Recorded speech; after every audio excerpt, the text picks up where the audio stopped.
Basically, you're going to experience a lot of enemies that are going to kind of give you a lot of, I like to call it kind of gotcha AoEs.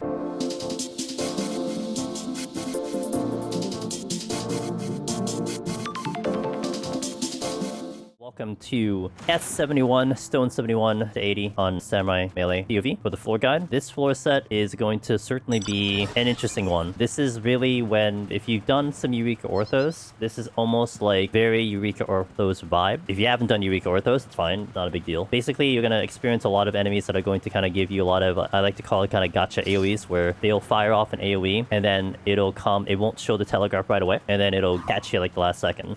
So here's where knowledge will definitely be power. Certainly look for what the enemies do to kind of give you a good heads up on how to avoid them, because if you're kind of going in here like without too much information or blind, it's going to be tricky to try to decipher what's doing what. Now, if you are going to do it, like if you kind of want to YOLO, just get in there. Some of the strategies I definitely suggest is like using walls. Walls are really good to kind of LOS a lot of the AoEs, which is kind of some of the strats that the World Racers did for solo. But other than that, if you're going to take a look at this video, then I hope you get to see, we're going to definitely showcase all the enemies and show you what they do, so you'll at least get a good kind of bit of knowledge on what everything does, to give you as much heads up on things so you can kind of get through. And then we'll get to the boss. Of course, the boss will be coming up, but we'll talk about that when we get there. So let's hop on in. Mixture of enemy beastry, mini enemy beastry, how to navigate the floors, get our palms kind of in order. I'll do it. Definitely recommend opening raising. Don't forget these raisings, especially if you're progging. I raising anyway, because I always kind of raise 71 set the last 30 floors on any deep dungeon. We got our first enemy here. This guy is going to open with a knockback poison. So you definitely want to angle this guy in a certain way where he doesn't knock you back into a room. Also, ideally, you can even do an arm's length to kind of prevent that, or position yourself in a wall. So I'm going to position myself over here. That is a knockback. Also kind of recommend, this is probably a good floor to really start getting used to popping your regen potions. Because things are going to hit a little respectably hard here, as in you're going to probably want to pay attention to your HP. If you kind of get caught a little bit with if you kind of get caught a little bit with kind of your... Oh, there's that knockback again. Kind of your pants down, if you will, without having it the heal up, and then you aggro something else, it can get a little treacherous. That is sight aggro, by the way, on that patrol doggo. Alright. Diplomat Crane here. That is a sight aggro as well. It's going to do basically a ranged AoE on you, which is interruptible, and it is also stunnable. This one is a pretty easier one to handle. Nothing too crazy on this enemy over here. The one coming up, the Unbelief, though, that's one to watch out for, and we'll kind of explain why once we pull it. Now, I did mention about the gotcha mechanics. Some of them do, some of them don't, which honestly kind of makes it a little even more spicier, because it might give you kind of a false sense of security, because you're like, oh, okay, well, all these AoEs are kind of okay. This one is coming up Unbelief. This is a sight enemy. It does a conal, rather a line AoE as such like that, and it comes out kind of late. Now, what's really more deadly about this enemy is about 35%. Look at what it does. Okay, I'm not going to hit this for a while. This definitely has a rotation where it kind of does a single attack into the gravel shower, and then kind of single attacks here. What makes this guy a little spicy is that once you dip him under about 35%, I'm going to dip him under there, he's going to change his rotation. And he's going to start doing Crushing Fangs plus an auto attack, and he spams that. Look at the damage I'm taking right now. So this one can be a little dicey, especially if you have to deal with multiple. Or let's say it's a Gloom floor. That can get very, very dicey with your HP. So you have to be very careful and keep your healing up. Best course of action is just to burn that thing, like burst it more later on the pull as opposed to as in the opener, so you don't have to deal with that. I would say as a melee, that one can be deadly. If you're on another class, like a tank or something, not as deadly, kind of whatever. But that is a spicy one for the melee. Now we have another one here. This is a sight aggro. Now this enemy in particular is unstunnable. Oh wait, I can't stun him yet anyway. He does fracture. Point blank AoE, that's a quick one. If you're familiar with Eureka Orthos, that is very similar to the bombs in 1 to 10. Gonna stun him. Unstunnable. It's important to know this, okay? When to fight this normally, keep your eyes on the enemy for fracture coming in, which is coming in right over there.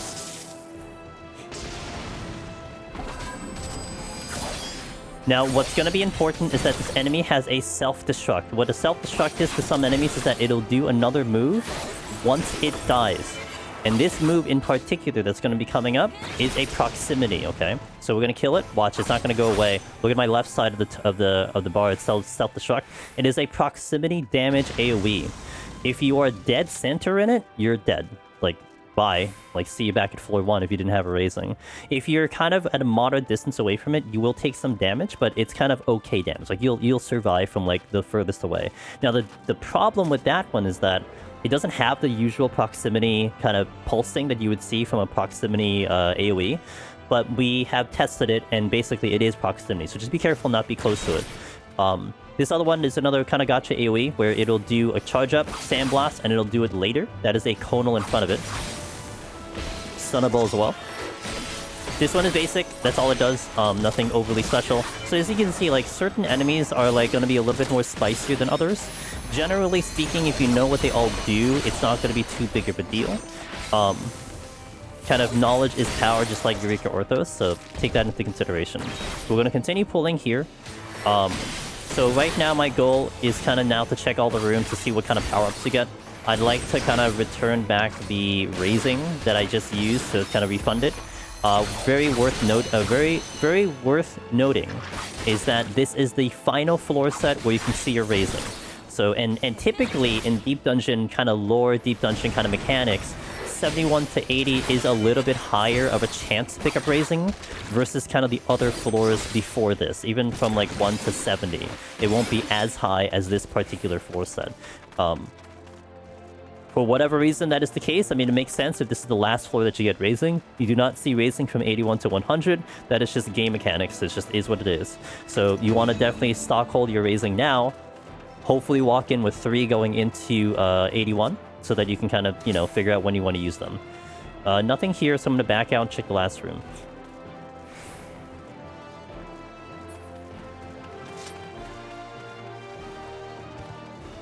Now, we are going to do predominantly single pulls here. I mean, you could already see the damage that we're taking, so multi-pulls are not going to be too much of what you're going to see from me. But also, it's going to be a nice look at what the pacing is for Melee to take this kind of, I would say, more chill approach about things. You know, you don't have to do the multi-pull. It kind of comes down to more kind of your uptime on stuff, you know? So here's another example of this crocodile, the Unbelief. We're going to kind of, like, save a little bit of our burst for the kind of the latter part of this combat, the latter part of this fight, since it's more bursty towards the end. So I'm sending it here. There we go. Gonna check this chest first. Now, one very important thing about navigation on these higher floors, you want to get the chests before the exit opens. Why that's important is because the gold chests are mimics, and you would rather deal with a mimic before the exit opens, not after the exit opens. And that's a huge kind of thing to kind of get used to, because a lot of the reasons why people dislike mimics and like hate mimics, honestly, it's not because they're hard. Not, especially in this deep dungeon, they're not hard at all. Yeah, they give you pox. I mean, that kind of is annoying, but I would say it's more of an annoyance than difficulty. But it's always, people always feel bad about it because it's like, oh man, the exit's open, I could have left, but I opened this chest. And you kind of get into the snowball effect of like, oh man, okay, I gotta skip chests now because of if you pop the chest before the exit opens, it contributes to the exit. So therefore, it doesn't really become too big of a problem. Again, yeah, Pox sucks, that's fair. But Pox ain't too bad, to be honest. So keep that in mind. Alright, we're off to the next floor, let's go.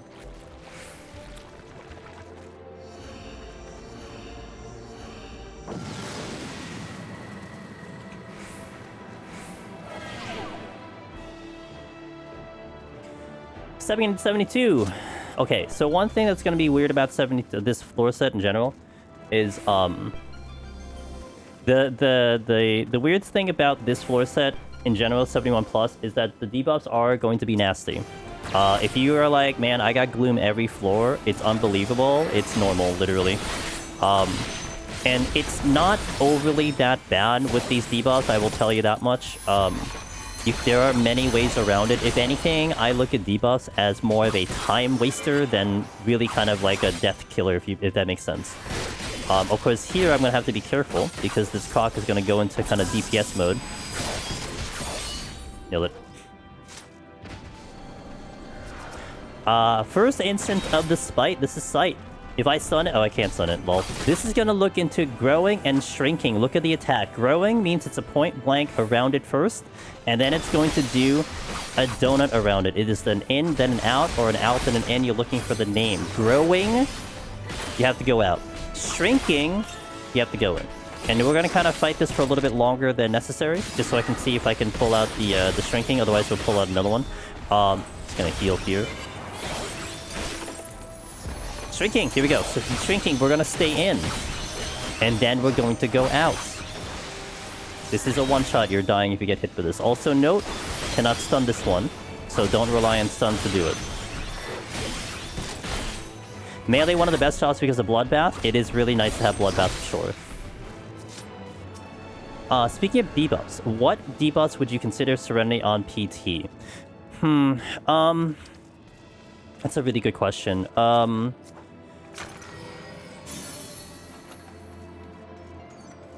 I think no items is probably the biggest one, especially on melee for samurai, melee, etc. Only because it does hinder your healing. If you get like a no items gloom, that can be a little rough because your healing is definitely going to be low. So I would kind of consider a Serenity. Now, one thing to also consider, it's like if you're kind of finding Gloom to be rough or HP down to be rough, you can kind of spread out your stuff. If you have a Maze Root does eliminate the debuffs as well, and you have multiple different ways out. I mean, I could Poison Fruit this floor and not even have to deal with debuffs. So there's a lot of ways out of rooms that can give you an issue. We're looking into a chest room here. I'm kind of eyeing the chests here, but I don't really think I'm going to deal with it because I don't have to go through here. The exit is not in this way, so we're going to kind of go in a different direction. Yeah, I would say it's not as severe as some of the other deep dungeons where you definitely want to get rid of one because it could basically kill you. I would say none of the debuffs over here is going to be like so bad that you can't deal with it or that you have some other way out. I would just look at Serenity as a method to like, oh yeah, you know what? I don't really want to deal with this floor, so let's just pop Serenity. I have 3 of them. It's gonna be okay. Like here, another way, you can ask the question, why am I not Serenying this one? Well, it's the second floor. I'm good on time so far. I don't really need to speed up because the damage down and the gloom are definitely going to slow me down. That is just, my damage is a lot less. These guys are a lot more tankier. They're hitting me harder. I'm not concerned about dying. I don't have steal on. So it's more about, you know, kind of managing the time here. Now, if kind of my time starts looking bad, I do want to speed up, but that'll be when I kind of do it. Okay, kind of saving a little bit of my burst here, only because I want to get it to a little bit lower. I'm going to do it now. Stun here. Bogey. Okay. Opening chest. Haste is in. Might haste. I might actually do that.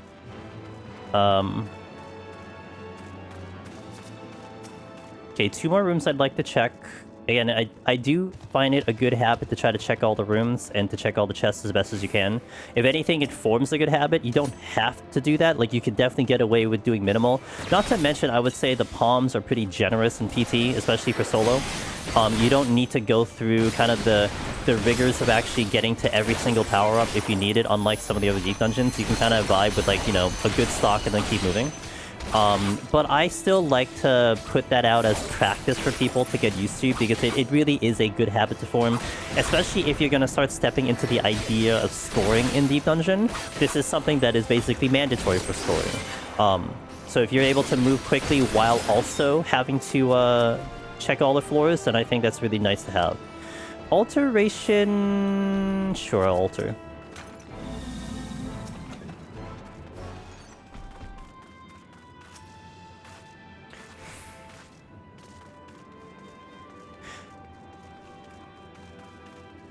Can I talk about the approach had the exit been in the treasure room? Sure. So let's say the exit room was in the treasure room, then basically my priority would be handling that room in particular. So right now, what am I doing? I'm checking these chests, I'm checking these rooms, I'm kind of killing everything that's kind of on the way if it's blocking me. I would try to navigate the room as best as I can, but if I get blocked, then I want to minimize my kill count until I get to the treasure room, and then start carving through that room into wherever the exit is. So example, if the exit was on the left side, I would go left side with my killing and just kind of get rid of all the enemies on the left side. If it is on the right side, I go kill on the right side. One thing to note is that everything here so far is site aggro, so there could be definitely a good path that we can take that can lead me into a certain direction if needed.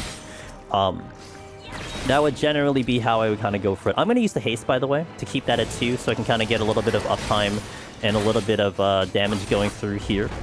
A little faster on the damage, which is nice. I have a Mechio. Okay, let me do this burst first. Ogi. Remember, 35% is when he gets a little angry, so... Gonna do Ogi here and stun. Okay, good. We need another kill.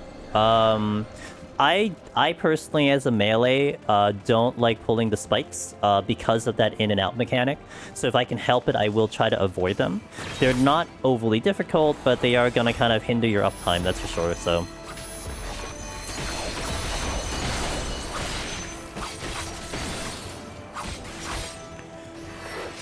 Hopefully this is all I need. Time is, like, not great, but we are yapping a little bit. But don't worry. What I think is hilarious with this kind of run is that it's a lot better when my time is not great, because you get to see what we're going to do to try to make it a little bit faster. So, because the exit was not in the treasure room, that's why I just completely ignored it, because it doesn't do me any good, right? I mean, I could have tried to fight for it. I was kind of eyeing if I could sneak in the chest, but essentially, that is a non-essential room for me. I wanted to clear the exit. Going into the next 4, we picked up a Flight, an Altar, a Devotion. We have 2 things that are going to speed us up. Flight cuts down the amount of enemies we need by half. So if we needed 8 kills, we now need 4. If we needed 9 kills, we now need, I think, 5. I think it rounds up. And that's going to be good for that type of situation to speed up. So yeah, okay, we're 15 minutes into the first 2. These are things where now those type of commanders have now sped us up. No matter how you look at it, you are going faster. Now, whether you make mistakes on the run, you know, you die somewhere, you take a wrong turn somewhere, it happens. That could definitely eat up some time, but just think of it. Okay, well, I could have needed to kill 2 times more things, so we are just going inevitably faster. And the next floor, we have Mudball. Mudball is going to help us with speed, because we can navigate through the floors at a rapid pace. Also worth noting, this is going to be important to know. See this bronze chest over here? This bronze chest, I'm just going to go for it right now. The previous floor sets, 31 to 70, I had mentioned how from the 1st to the 3rd floor, they only give you potions and a singular potion, ultra potion, phoenix down. And if you wanted potsherds, you're not getting the chests now. You want to get the chests on the 4th to the 9th floor, after the 3rd floor. That's just by design, that's just how it works. Starting at 71, you have 2 things that are happening. Number 1, you no longer get potsherds. They just don't exist anymore from 71 plus. And even if you step into the 4th floor, I'll try to find a bronze chest moving forward.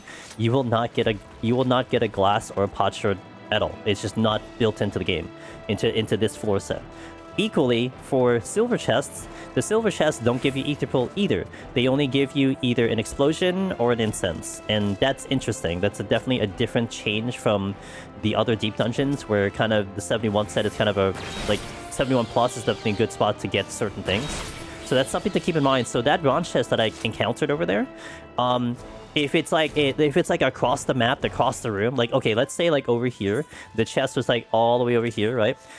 If I see a bronze chest there and I'm just going for a clear, I just wouldn't go that far. I'm like, all right, peace, I'm just gonna leave. So that's something to consider if like you're having a bit of a time crunch, that you can just pass on it, because it's not really gonna benefit you tremendously, as much as I would say like a glass would, you know. But hey, man, sometimes you want to go for it. Sure, you can get that extra potion. That's all up to you. But if you're kind of worried about time, that can be one thing you can sacrifice.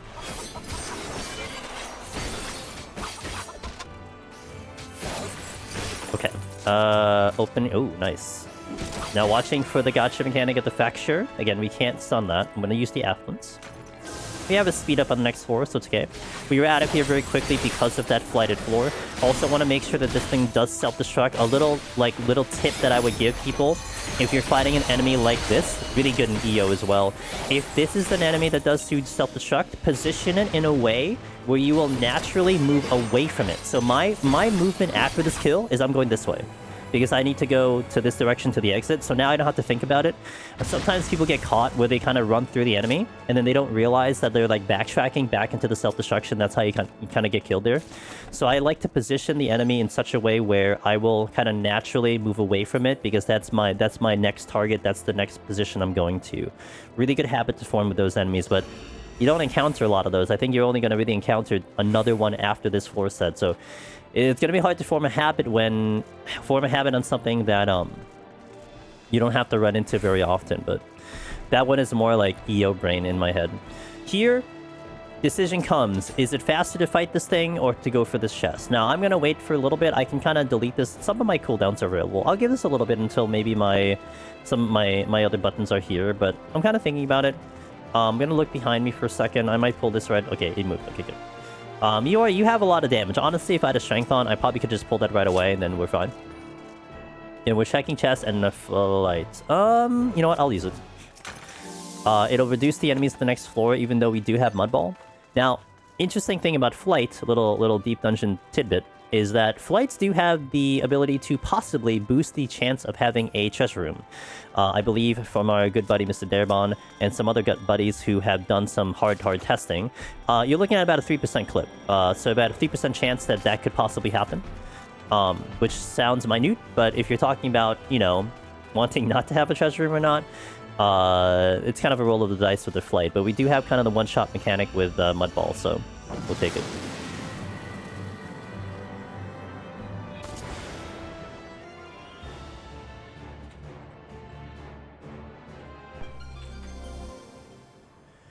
Alright, when we have auto spin too. First case of the worm, this is sound aggro. I'm just gonna aggro it on purpose. Well, actually, that does not even actually show justice. Here, let me walk in front of it and show you that it's sound aggro. That does not do the justice. Okay, so we'll do it this way. Okay, that is sound aggro. So if we were to walk, we would be good. Mudball mechanics and transformation mechanics, if you get this votive, there is a bit of a navigation thing that you want to work with, and a little bit of planning. So with the Mudball, you obviously going to navigate through the room like fast, right? But here, what I want to be doing right now is okay, first and foremost, I need to be careful with this bomb because of the explosion. Oh yeah, so, okay, interesting about the bomb. The bombs, because they are flying, I believe, have knockback resistance, which is one reason they are not dying right away. So that's a very good example, because that's very rare to see it. So that's why it took them 3 shots to go, because they have natural knockback resistance. We're going to open this bronze chest, like I was mentioning. Only a potion. You're not getting glass out of here. Yeah, it doesn't matter how many chests I open, you're not going to see it. Now, going back to kind of what I was mentioning about navigation. With the Mudball being fast, we want to definitely kind of clear up the exit first, right? So we want to get to the exit, make sure it's clear, make sure there's no shenanigans over there. But after we get to the exit and we figure out where the exit is, our next course of action is to go to the furthest room away from us. So in this case, it's all the way by the spawn room. Why are we going to do this? Well, I need to get the chest. And if I were to dump the Mudball here, and look, 2 more examples of the bronze chest not giving you glasses. If I were to dump the Mudball here and I wanted those chests, well, I'm going to have to run the whole way and maybe have jog. But this is a lot faster to go for. So definitely have some planning when it comes to how you're going to move around the floor, especially when you have the Mudball. So it's good to see it. Alright, so now we dump here. We do have the chance of seeing a mimic, so...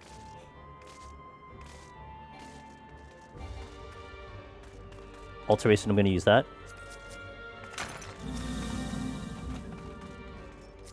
Yeah, what Bunny said, that's true. A Mudball, so teleportation and dash moves that are past 20 yalms will be able to go over a trap and avoid a trap.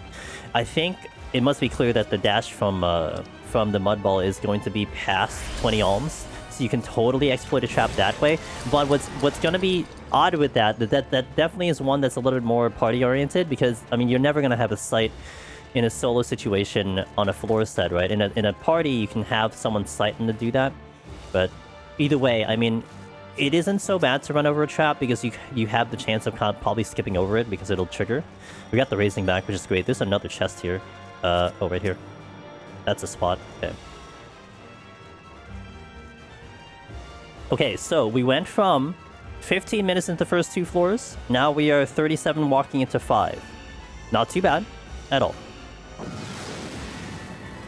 71 is the last set you can get raising. That's right. So 71 to 80, last, 71 to 79, final time you can see a raising. I believe this was altered.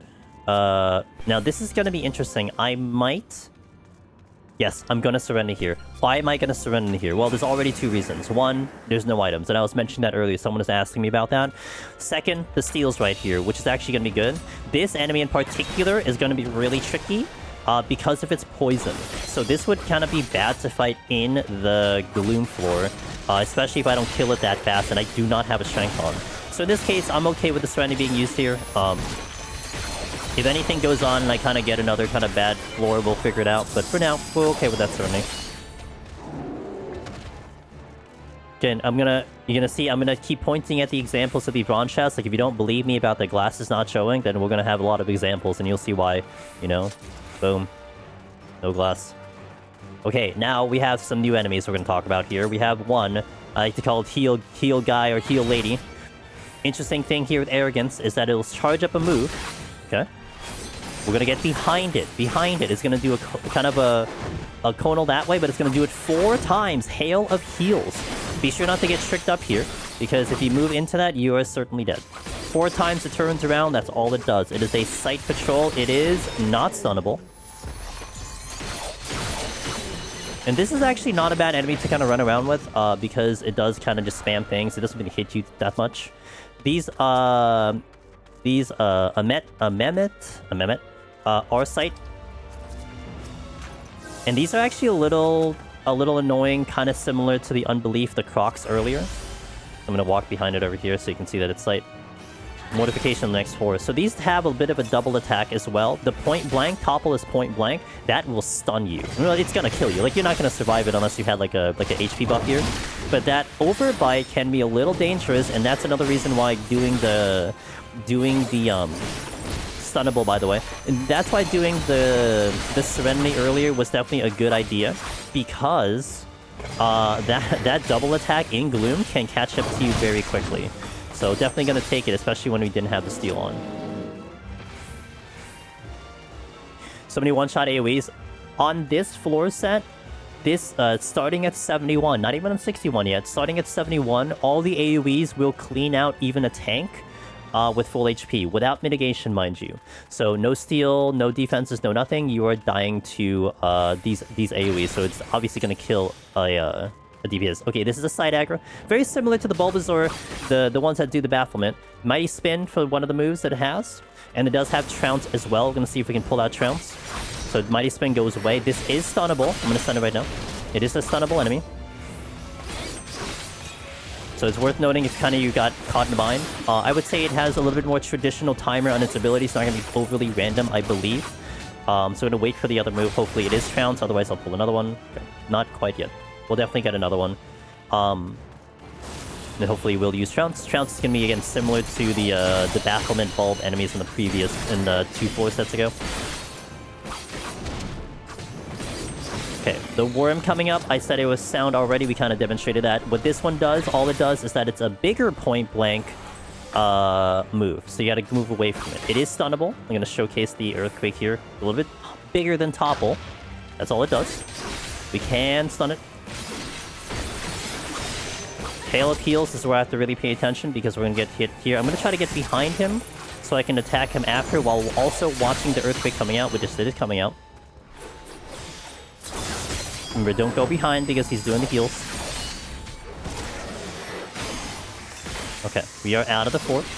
I do have another room I could check, which is the one with the altered room. But this way we have the exit available, so if it ends up becoming mimics, it's kind of whatever, I can skip them. But I do want to check the room to see if I can get to any chests over there. 2 rooms to the left side. I can see it from afar. It is mimics indeed, so I'll get the reveal and possibly the silver chest to see what it is. I would say I'm safe in the silver chest and the mimic. It looks a little close, but I think I'm good. Well, maybe not. I'm going to open it anyway. Ooh. Nice timing here. I think I still get the Pox, though. I don't know if I kill it in time. No, I do not. Unfortunate, but we got the quick kill at least. So silver chests do affect the enemy and yourself. Flight again, which is going to speed us up again. So time, 15 minutes on the first 2. We're about to walk into 75 with maybe close to 30 minutes.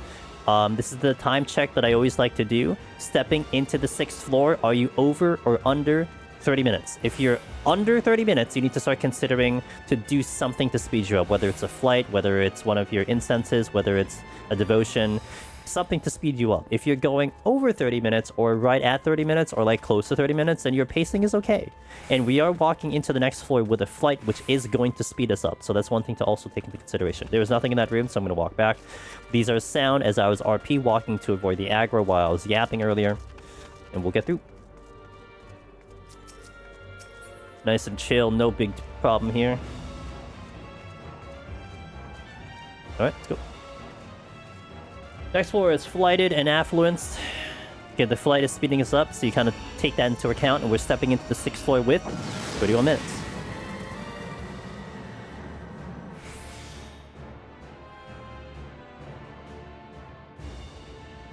Gloom, we do have Steel on for a little bit longer, so we can kind of do this floor, but we do have Mortification. Mortification, as a reminder, it does increase the damage we take, but it allows us to do a little bit of an auto bloodbath on top of doing more damage to the enemy, so it's also nice. Serenity came back, which we used earlier, no big deal. Multiple rooms here, and I didn't check the other room there, so we'll see what happens. I'm gonna hold on pulling for now until I see where I'm going. Again, possible chance of seeing a treasure room here, so...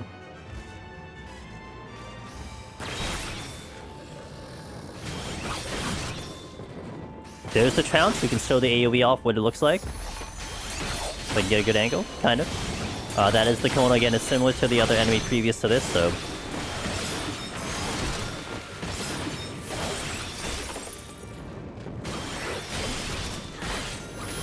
Dissension.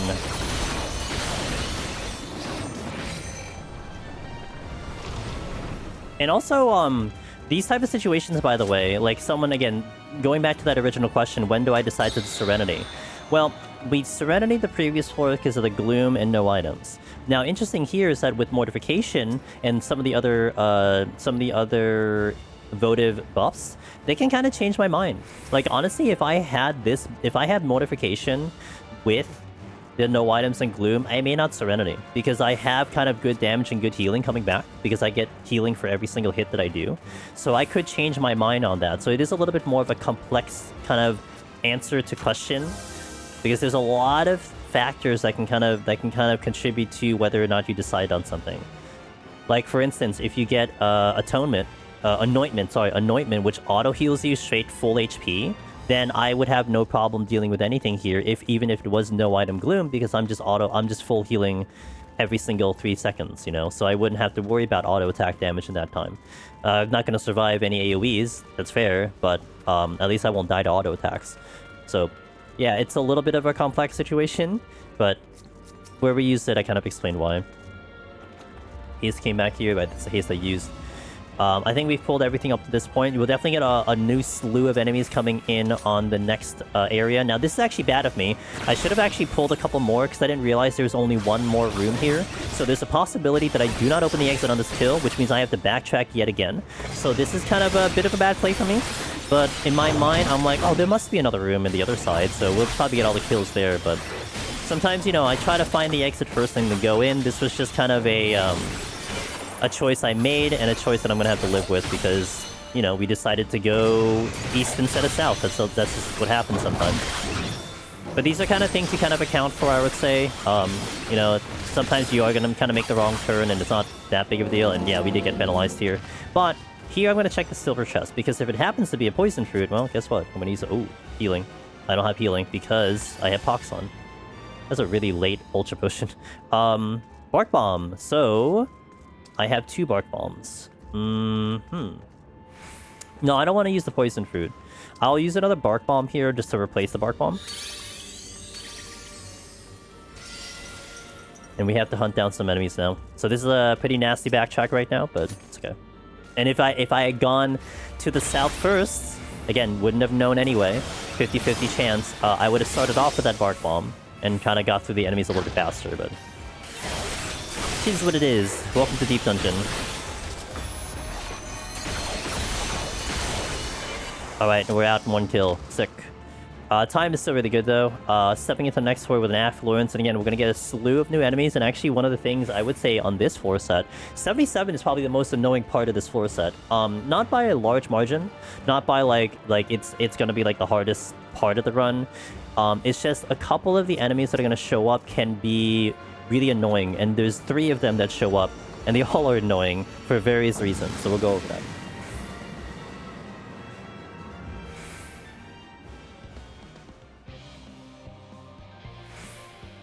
Alright, now not only are we talking about annoying, but we have 3 ways to go, so that's always good.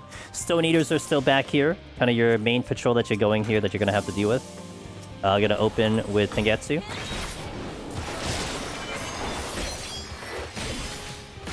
Okay, we have one of the annoying enemies showing up here, and I'll explain why.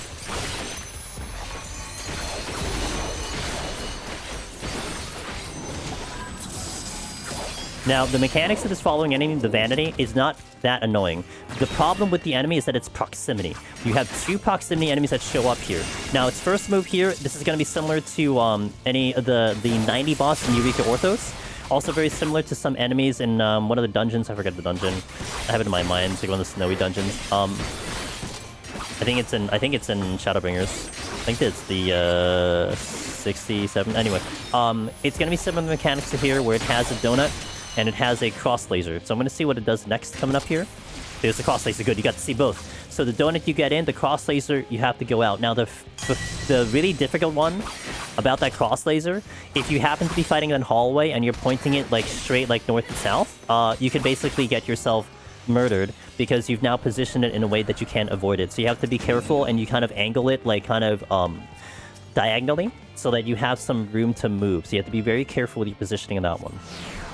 That is blind on the next floor in terms of not seeing them out. I'm going to let the Stone Eater go so I can find another kill on the couple other enemies we need to fight.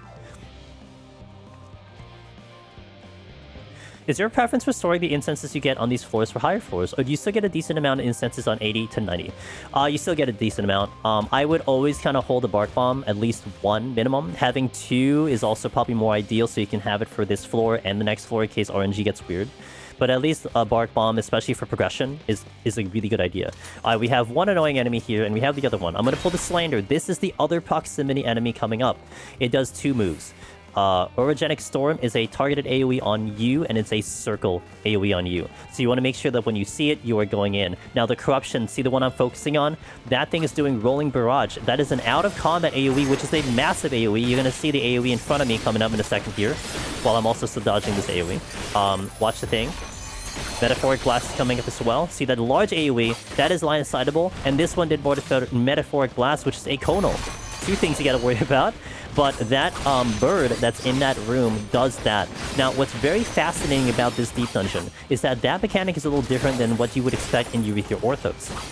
That thing does out-of-combat AoE like I just showed you. It will only do the out-of-combat AoE when you are within range. So if there's another bird and, like, 5 rooms away from here, it's not doing that until you get near it. That is a sight aggro bird, by the way. So essentially, you don't have to worry about kind of birds kind of randomly doing their AoEs until you happen to be close by. Now, you could still get surprised, like maybe you're walking perpendicular to a room, and then they just happen to be firing off in the other room. That's possible. But yeah, it's a little different when EO, they kind of are randomly doing it throughout the floor set. Forward Barrage is a conal, quick AoE like that. Nothing too bad about that. So the only bad thing about this enemy is that it is a bit of a priority pull. So if you kind of go into the next room and you see it, I highly recommend that you focus target it, because you can at least kind of catch if it's doing its giant AoE. Because you don't want to be backtracking into this bird and you didn't realize that it's about to blow up. So that's one thing to note. Now, if you've been coming from Match Party, if you've had a lot of experience with Match Party and this bird in particular, as I mentioned, it only does this AoE if you personally get close to it. In a match party, that does count. However, if let's say I'm on the north and your buddy is all the way to the south, then then your buddy is the one triggering the bird doing its AoE. So therefore, you may not be close, but it is still triggering it there, right? So it's a little bit more complicated with a match party. But for you solo, like if there's a bird coming up in this room, I don't have to worry about this thing mid-casting, because it will never do it unless I got close enough to it, which I haven't this whole time. Now here's a bit of a problem, because we have 2 proximity enemies that are guarding the exit. and they've all walked through here. So I need to kind of make sure that I'm going to move a little bit away, just in case the Forgiven Corruption does its AoE. I don't want to be too close, and again, I focus targeted, so I can kind of watch it. Now, Eureka Orthos, as an example again, it has an enemy with the apes. The apes will do a pattern attack, which is basically like, it'll do a chest thump. Boo, boo, boo. You hear it from afar, and then it charges its big AoE to do that kind of out of combat AoE. The tricky one with PT is that you don't hear like an audible sound when they're about to use it. No kind of like warning, no nothing. They just start casting it. And so to me personally, that's like a little bit of an adjustment period, which is why I focus on it. I give a focus target on that one, so that as I'm kind of doing things, if I turn myself around, I know that it's going to be doing something. Orogenic Storm on me in my original position, in the very first position. This is similar to the Talos in the previous floor set, which did Accelerate, which is on your position. May need to pull the bird. We'll see. How's my time? Time is 21 into 78. Not too bad at all. I do want to check the chest if I can help it. And I probably will just pull this bird right now just to get out of here.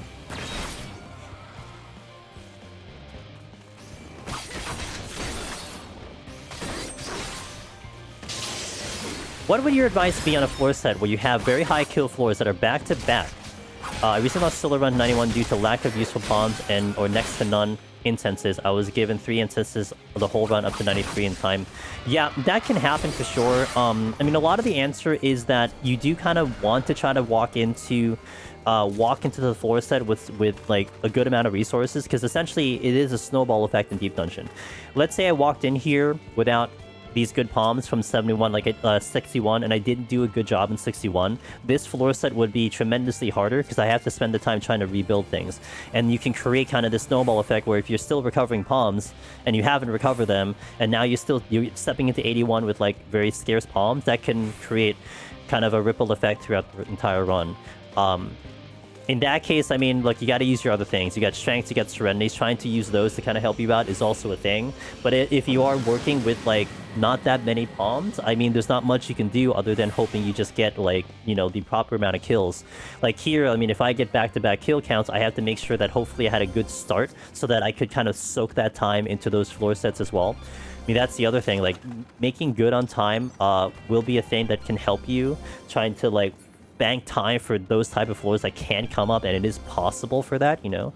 It's really hard, especially if we don't have any palms to work with. Here, I am opting for a site here. The reason why is just because of the blind. Haven't really used site at all for this floor set, so I'm just going to use it now. We have mortification to the next floor. That way I don't get lost in here. Not to mention, I am a little worried about those birds that are floating around. I will not want to accidentally walk into a room that I didn't realize had an entry, you know? So, this, I think, was flighted, I believe. That bird is charging up, but it's okay. Ooh, Serenity, I'm using it. But actually, what I'm doing is I'm going to pull this bird first, and then I'm going to use it just in case this thing blows up, and I wasn't quite ready for it.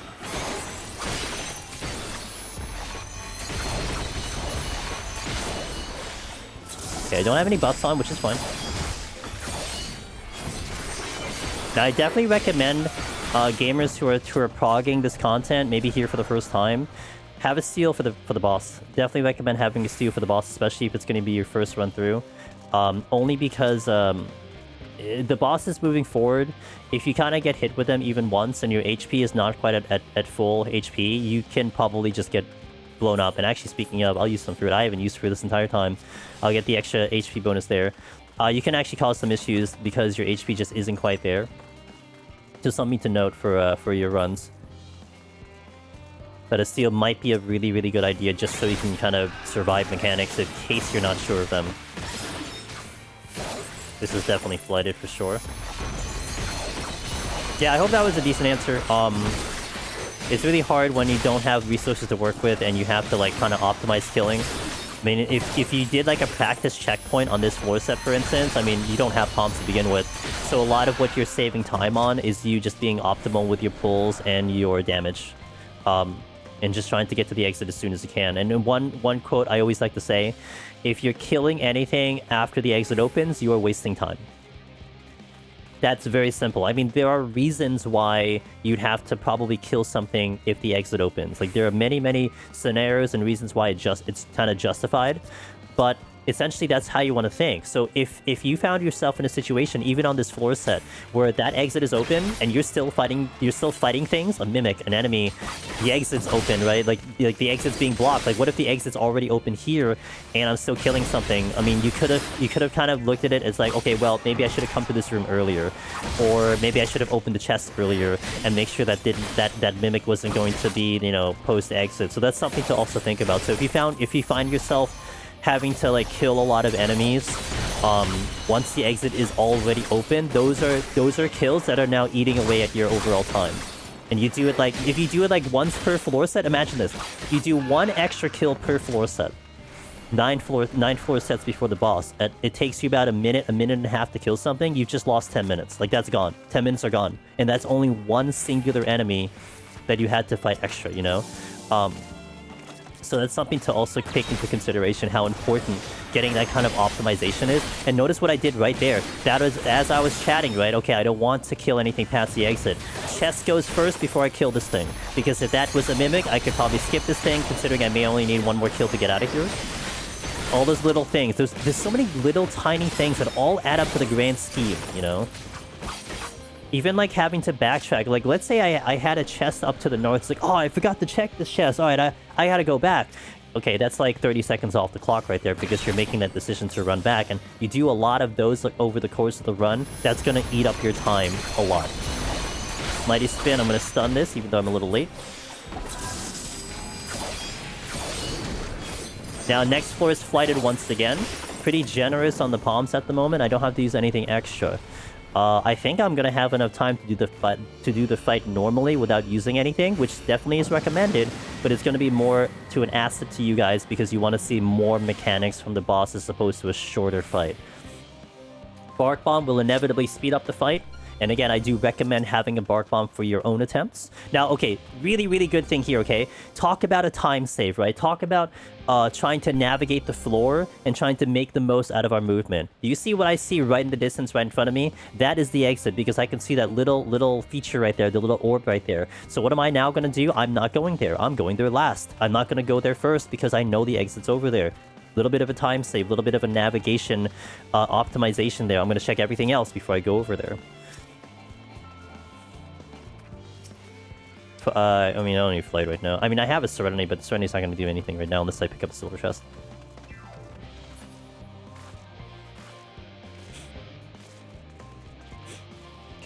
Okay, so we're going to kind of check these other rooms. I believe this is flighted, so my kill count is going to be smaller.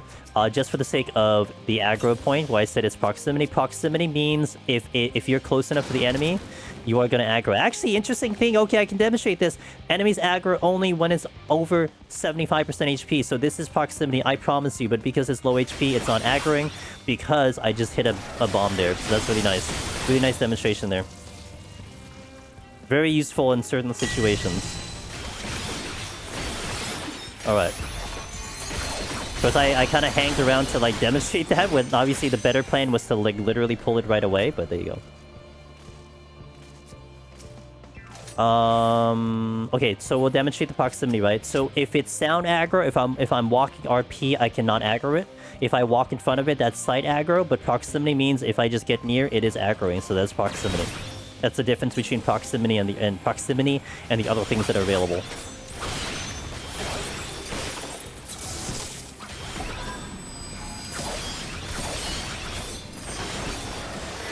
These are sometimes like there are some things that I would love to tell you. I'd like to just vomit as much information as I can to you guys, but it does so much more justice when you just see it for yourself.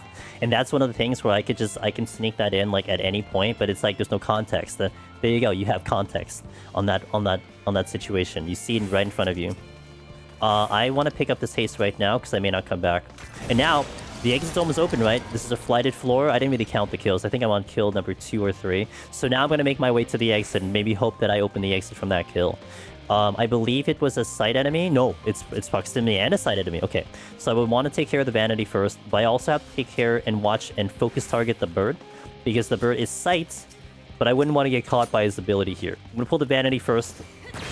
And I'm going to pull him... Whoa, actually, I got to be careful. I'm going to angle diagonally in case it's cross laser. I do not want to go straight. So if I angle this straight away this way, like I parked him here... say goodnight, because you put him in a really bad spot. So I had to make sure I angled him diagonally so he shot diagonally. And look at this thin hallway. That AoE would have been big enough to cover the hallway. So these are kind of like, I would say, interesting design choices, because it clearly is meant to like catch you off guard like that. So you have to be very, very careful with those type of pulls. Okay, we do need another pull, so now it's going to be the corruption, so I can get him out. Another opportunity to show you a bronze chest that it will not give you a glass, because they do not drop glasses here anymore. Does not exist, 71+. Oh, we have that though. That's fun. GG, that's gonna be witching for sure, because that is 2 vanities, and I'm not gonna deal with it. And I almost perished, which is cool. Okay, because it is mortification. Oh, it hurts. Wait, stop. Don't kill me. Okay, hold. I have a raising up. Okay. Also, if you notice, the HP bar of the Vanity is actually kind of higher than the rest of it. Little graphical glitch here. We don't want to take out one Vanity as soon as I can, because that's the one that's going to be the deadliest, but we're fine with mortification. AoE probably would have been a good pick here, especially because I would have had more damage on 3 targets, but with Samurai's Burst here, even without Strength, it's okay. Now we got both of them down good. See, nice fix to a little bit of a luring trap there that I stepped on. Witching was the way to go. And had to just be careful, a little bit of kiting just to get my HP in order. Nice little panic moment to show you guys. Always good to see what happens when those situations come in. Another bronze chest to not give you any glasses. Alright. Here I will not strength, and we're gonna steal. We're gonna do this fight, I think, normal. Well, no, I should strength. Let me strength through, actually. You know what? I don't even think I picked up a strength this entire run. Can bronze chests be mimics? They cannot be mimics. They can only be mimics from 1 to 30. There is a bracketing when it comes to mimics. 1 to 30 are bronze chests. 31 to 60 are always silver. Can be from silver chests, and then 61 pluses can be from gold chests. All right, let's do this fight. It's a cat. It's a giant cat. I'm gonna try to explain as best as we can. Coming up here, you got 2 mechanics coming up all at the same time. Roaring ring and a light. So let's handle the ring first. The ring is going to be a donut. You're in the middle. Don't worry about that light, we'll talk about it. You have your other... This boss will do a ring and layer. You're either going in or you're going out. Next mechanic, stalking static. You're going to be looking for the furthest one. See, right there, that's the furthest one, and this is the center. What I like to count is the 5th orb. The orbs are gonna go off sequentially, and I like to step into the 5th one because that furthest one is gonna be a point blank. Layer is going to be out. It is a point blank. I'm gonna be away. Don't worry, we haven't talked about the whiskers yet, and we will. So now we have the new mechanic coming up, which is going to be the main mechanic of this fight. It's gonna be basically you either do it right or you're dead. So we're gonna showcase as many as we can, hopefully. Here it's Shadow of Death. Now we get to showcase. Perfect. Thank you, boss, for cooperating. The light. Look at its whiskers. It's either going to point backwards or it's going to point forwards. This mechanic in particular, I need to get hit with this light intentionally to satisfy that Shadow of Death mechanic. It tells you you have to accept the light to live. So the whiskers are indicating where the light is. Normally you have to dodge it. That specific one, you have to avoid it. Stalking static is coming back out again. So here we're going to find the furthest orb and the middle one. So the middle one's here. Again, I like to count to number 5, so number 5th one's over here. I'm going to wait for it to go off, and then go into the orb so I can watch the point blank. Coming out. The roaring ring, and the whiskers backwards, so I'm going to be in, and then this front path to avoid both mechanics. If you get hit with these, expect a paralyze, expect a bleed. You're going to get some debuffs as well, but it is going to hurt as a DPS.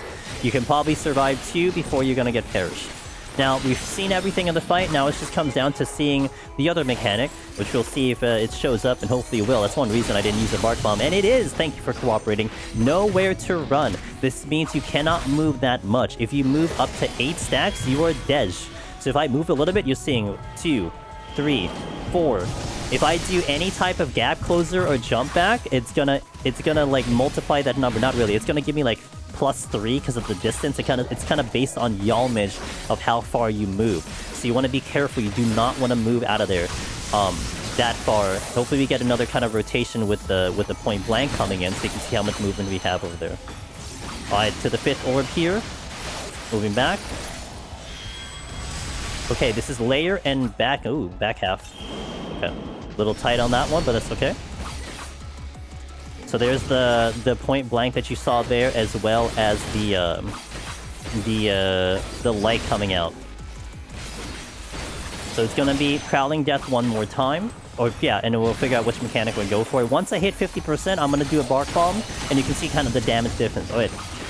Nowhere to run. Kind of hoping we get a little bit of the point blank showing up here. We did not, so we're gonna move a little bit to the Roaring Ring.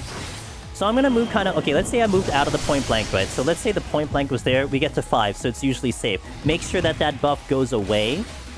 And you do not move until that buff is gone. Like I said, it hits the 8 stack, you are instantly dying. It is dead. We got the 50%, now it's time to bring out the fairy. Let me get to the static mechanic first, and you can see kind of the speed in which it'll change when you have the Bark Bomb.